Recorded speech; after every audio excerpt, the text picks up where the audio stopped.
No dia 10 de janeiro de 1959, João XXIII concedeu a licença a todos os bispos do Brasil para que fosse celebrada a festa da Sagrada Face na terça-feira da Quinquagésima, também conhecido como Terça-feira do Carnaval. Uma breve linha do tempo de eventos relacionados à Santa Face e à devoção a essa Sagrada Face. No ano 33 depois de Cristo, Verônica enxuga o rosto de Nosso Senhor com seu véu, e uma imagem de sua Sagrada Face aparece milagrosamente nesse véu. Verônica depois passa a relíquia do véu para Clemente I, que foi o terceiro sucessor de São Pedro. A relíquia do véu foi mantida nas catacumbas pelos próximos 3 séculos, durante as perseguições da Igreja. Depois desse tempo, o sagrado véu foi colocado na igreja, que foi construída sobre o túmulo de São Pedro. Mais tarde se tornaria a Basílica de São Pedro. O véu sagrado foi mantido intacto ao longo dos séculos. Uma cópia exata do véu de Verônica original foi feito em 1617, durante o reinado do Papa Paulo V. Em 1843, a Sora Maria de São Pedro, uma freira carmelita, nasceu em Tours, na França, e recebeu uma série de revelações de Nosso Senhor sobre uma poderosa devoção que ele desejava que fosse estabelecida em todo o mundo, a devoção à sua sagrada face. O propósito expresso dessa devoção era reparar as inúmeras blasfêmias e profanações que ocorriam no mundo, mas também foi estabelecido como um meio pelo qual todos nós podemos apelar a Deus para qualquer coisa que desejarmos. A devoção revelada por Nosso Senhor à Soror Maria de São Pedro consiste principalmente em recitar a oração da flecha dourada e a ladainha da Sagrada Face. Em 1849, pouco depois da morte da Soror Maria de São Pedro, o Papa Pio IX ordenou que orações públicas fossem oferecidas em todas as igrejas de Roma para implorar a misericórdia de Deus sobre os estados papais devido à revolução que ocorria na época. Como parte dessas orações públicas, uma exposição de 3 dias da relíquia do véu de Verônica foi realizada para veneração pública na Basílica de São Pedro. No terceiro dia da exibição, dia 6 de janeiro de 1849, festa da Epifania, ocorreu um milagre, uma manifestação de Nosso Senhor, no qual o rosto de Nosso Senhor no véu tornou-se muito distinto e brilhou como uma luz suave. Os cônegos da Basílica mandaram tocar os sinos, o que atraiu multidões. O milagre durou 3 horas e foi atestado por um notário apostólico durante o incidente e foi documentado no livro diário da Basílica do Vaticano. Naquela mesma noite, foram feitas cópias detalhadas da efígie e foram tocadas na relíquia do véu de Verônica, também na relíquia da verdadeira cruz e na lança que perfurou o lado de Cristo, e depois foram enviadas para vários lugares. Nos anos que se seguiram, seguiu-se também o costume no Vaticano em que novas cópias da imagem do véu de Verônica eram criadas no Vaticano, todos os anos da mesma maneira, e enviadas para o exterior como relíquias de especial devoção. Por volta de 1851 nasceu Lio do Pont, que era um amigo da irmã da Sora Maria de São Pedro. Ele obteve uma das relíquias da Santa Face criadas no Vaticano e colocou-a sobre uma lareira em sua sala, mantendo uma lâmpada de óleo acesa continuamente na frente dela, como sinal de veneração. Ele começou a rezar em particular as orações da Santa Face, obtidas da Sora Maria de São Pedro, com amigos e conhecidos em frente à imagem. Logo depois, curas milagrosas começaram a ocorrer com os amigos e conhecidos que faziam as orações devocionais, a oração da flecha dourada e a ladainha da Sagrada Face, e que se ungiam com o óleo da lamparina em frente à imagem. Devido aos repetidos milagres que aconteceram a partir daquele momento, a casa de Lio Dupont logo se tornou um local de peregrinação, e a notícia rapidamente se espalhou por toda a França. Esses milagres continuaram por 30 anos, mesmo após a morte de Lio Dupont, e foram tão numerosos que o Papa Pio IX declarou que Lio Dupont talvez seja um dos maiores milagreiros da história da Igreja. O fato de que tantos milagres de primeira classe tenham ocorrido por meio dessa devoção atesta a autenticidade das revelações de Nosso Senhor à Sora Maria de São Pedro. Em 1877, após a morte de Lio Dupont, sua casa tornou-se um oratório da Santa Face.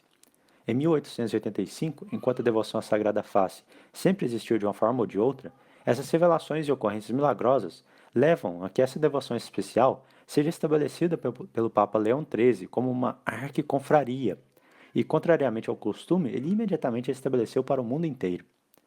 Por volta de 1885, era um fato bem conhecido que Santa Teresa de Lisieux e sua família se registraram como membros da Arquiconfraria da Santa Face em Tours, na França, e que a própria Santa Teresa era tão devota a ela que acrescentou o título ao seu nome no momento em que ela assumiu o hábito. Por isso que muitas vezes Santa Teresa é chamada Teresinha do Menino Jesus e da Sagrada Face. Aquela foto famosa dela está segurando o manual da Arquiconfraria da Sagrada Face.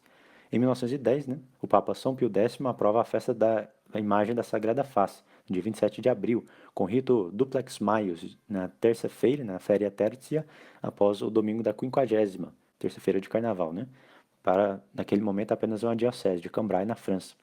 Hoje, infelizmente, a devoção à Santa Face foi lentamente esquecida, por volta aí a partir da Primeira Guerra Mundial.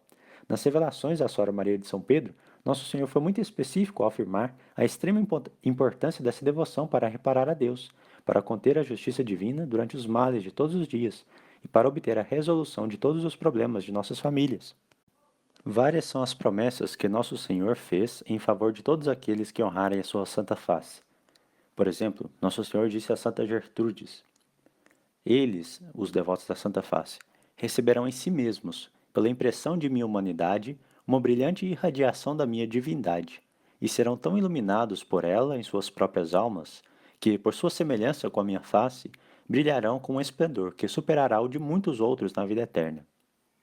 Santa Matilde, tendo pedido a Nosso Senhor que nunca fossem privados de sua amável companhia aqueles que celebraram a memória da sua doce face, ele respondeu: nenhum sequer deles será separado de mim. Nosso Senhor disse à Senhora Maria de São Pedro que imprimirá a sua divina semelhança nas almas daqueles que honram o seu santíssimo semblante. Essa adorável face é, diz ele, por assim dizer, o selo da divindade, que tem a virtude de reproduzir a semelhança de Deus nas almas às quais é aplicada.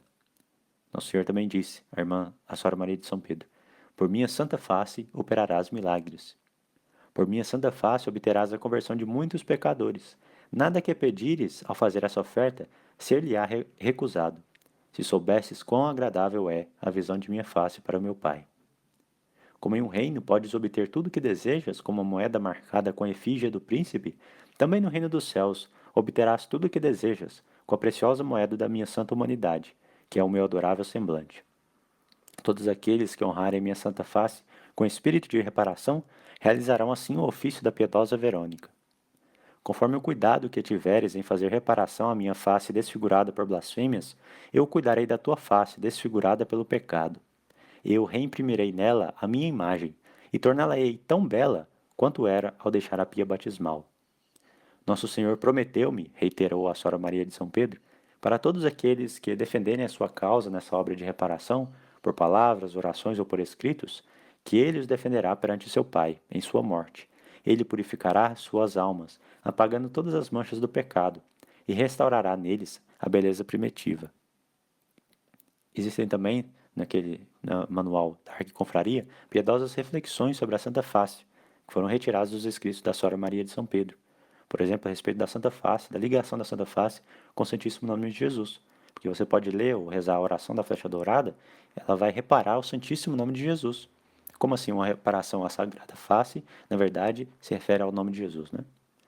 Diz assim: uma comparação tão simples quanto justa nos permitirá ver como os ímpios, com suas blasfêmias, atacam a adorável face de nosso Senhor, e como as almas fiéis a glorificam com os louvores que prestam ao seu nome e à sua pessoa. O mérito está nas pessoas, mas a glória que as acompanha está em seu nome. Ele lança um brilho sobre elas, quando é pronunciado. O mérito ou demérito de uma pessoa está ligado ao seu nome. O Santíssimo Nome de Jesus exprime a gloriosa vitória que obteve sobre o inferno e abrange os infinitos méritos de sua adorável pessoa. O Santíssimo Nome de Deus expressa a divindade e abrange todas as perfeições do Criador. Portanto, segue-se que os blasfemadores desses nomes sagrados atacam o próprio Deus. Agora, lembremos-nos daquelas palavras de Jesus: eu estou em meu Pai, e meu Pai está em mim. Jesus tornou-se passível pela encarnação, e foi ele quem sofreu em sua adorável face os ultrajes infligidos ao nome de Deus, seu Pai, pelos blasfemadores. Há algo de misterioso na face de um homem desprezado. Sim, vejo que existe uma ligação particular entre seu nome e a sua face. Olhe, disse ele, para um homem que se distingue pelo seu nome e pelos seus méritos na presença dos seus inimigos. Eles não o atacam de fato com golpes, mas o dominam com injúrias. Eles afixam epítetos ridículos e amargos ao seu nome, em vez dos títulos que lhes são devidos. Então, observe o que se passa pelo semblante do homem sujeito a tais insultos. Tu não dirias que todas as palavras ultrajantes que saem da boca de seus inimigos se fixam em sua face e o fazem sofrer verdadeiros tormentos? Sua fronte está corada e coberta de vergonha e confusão. O opróbrio e a ignomínia que ele sofre são mais cruéis de suportar do que verdadeiros tormentos em outras partes do corpo. Eis aqui um débil retrato do rosto de nosso Senhor, indignado com as blasfêmias dos ímpios. Representemo-nos agora, o mesmo homem na presença dos seus amigos, que, tendo ouvido as injúrias que ele recebeu, apressam em consolá-lo, para o tratar de acordo com sua dignidade, e para homenagear a grandeza do seu nome, dando-lhe todos os títulos exaltados a que tem direito.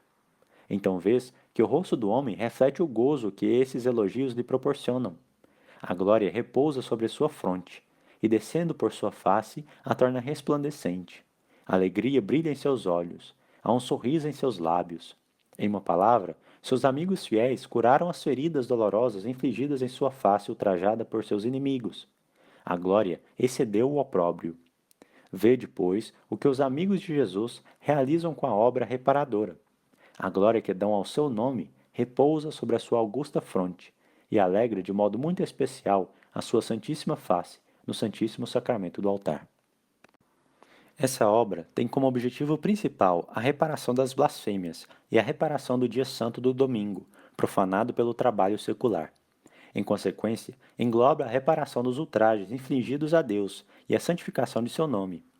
Deve a devoção à Santa Face estar unida a esta obra? Sim, é a sua riqueza e o seu ornamento mais precioso, visto que nosso Senhor deu a obra da sua Santa Face para ser objeto da devoção dos associados. Eles se tornam todo-poderosos com Deus através da oferta que devem fazer a Ele desta augusta e santa face, cuja presença é tão agradável para Ele, que infalivelmente apazigua sua ira e atrai sua infinita misericórdia para os pobres pecadores. Sim, quando o Padre Eterno olha para a face de seu Filho amado, ferida por golpes e coberta de ignomínia, a visão move suas entranhas de compaixão. Esforcemo-nos por tirar proveito de tão precioso dom e imploremos ao Divino Salvador que nos esconda no segredo de sua face durante os dias maus. A augusta face, oferecida às nossas adorações, é o espelho inefável das perfeições divinas, perfeições que são contidas e expressas no Santíssimo Nome de Deus. Como o Sagrado Coração de Jesus é o sinal visível oferecido às nossas adorações para representar o seu imenso amor no Santíssimo Sacramento do altar, da mesma forma, a adorável face de Nosso Senhor é o objeto sensível oferecido às nossas adorações, para reparar os ultrajes cometidos por blasfemadores contra a majestade e a soberania de Deus, das quais esta santa face é a figura, o espelho e a expressão. Em virtude dessa santa face oferecida ao Pai Eterno, sua cólera será aplacada, e a conversão dos ímpios e dos blasfemadores será obtida. É verdade que blasfemadores e sectários infligem de novo na santa face de nosso Senhor as ignomínias de sua paixão. Os ímpios que proferem palavras más e blasfemam do santo nome de Deus, cospem na face do Salvador e a cobrem de lama, enquanto todos os golpes que os sectários dão à igreja e à religião são a renovação dos inúmeros golpes infligidos à face de nosso Senhor, e que faz a face divina suar novamente, porque os ímpios se esforçam para aniquilar o fruto do seu trabalho. As Verônicas são necessárias para enxugar e homenagear esta augusta face, que tem tão poucos fiéis. Todos aqueles que se dedicam a esta obra de reparação desempenham assim o ofício da piedosa israelita. O Salvador ensinou à irmã, a Sora Maria de São Pedro, que duas pessoas lhe prestaram um serviço notável durante a sua paixão. A primeira foi a essa Verônica, que glorificou sua santa humanidade, enxugando sua adorável face no caminho para o Calvário. A segunda pessoa, foi o bom ladrão, que, da cruz, como de um púlpito, pregava em defesa de sua causa e confessava sua divindade, enquanto ela era blasfemada pelo outro ladrão e pelos judeus.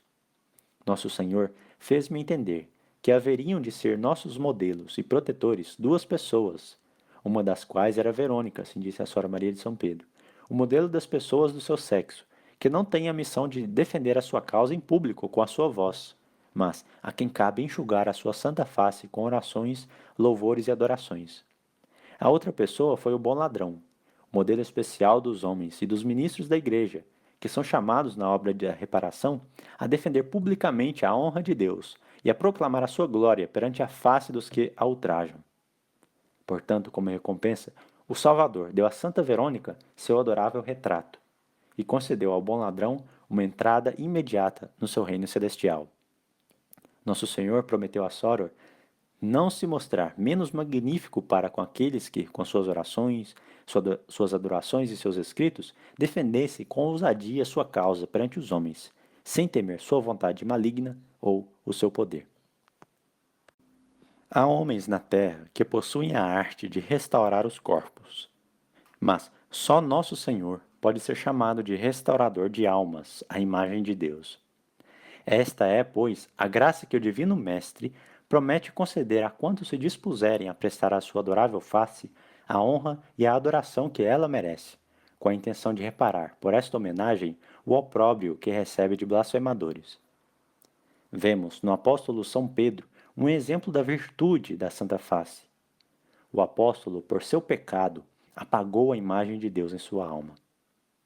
Mas Jesus voltou a sua santa face para o apóstolo infiel, e ele se tornou penitente. Jesus olhou para Pedro e Pedro chorou amargamente.